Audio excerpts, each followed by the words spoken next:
Thank you for watching Prime Edition. Time for the latest in the world of business. My name is Betty Kiptum.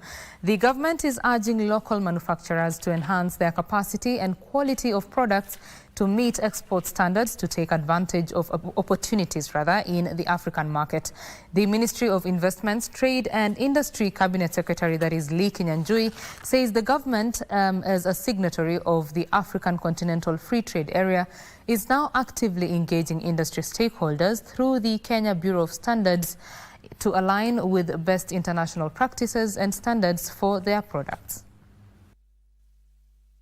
Kenya aims to increase manufacturing of value-added products by 5% annually through the trade under the African Continental Free Trade Area. However, some local manufacturers produce products that do not meet the standards required in the destination markets, thus reducing Kenya's exportability. Currently, we have 400 that bear the diamond mark out of a potential of 24,000. So from a percentage perspective, we are not even at 10%. And I think this also is an opportunity for all of us. Since its introduction in 1996, the diamond mark has been awarded to 1,263 products, both local and international.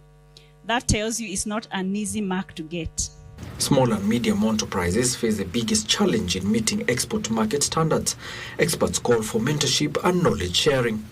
As holders of this prestigious mark, you have an opportunity and a responsibility to mentor other manufacturers, especially the MSMEs, in areas such as quality management, product labeling and packaging, and also market access strategies.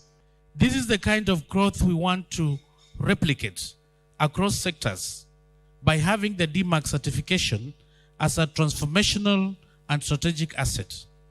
It symbolizes consistent quality, robust internal controls, and demonstrated commitment to safeguarding both consumer health and the environment. The stable Kenya shilling has boosted exports, with the country keen on increasing its outflow to favorable destinations such as China, which has a duty-free arrangement for Kenyan products. Alan Auko, Prime Edition.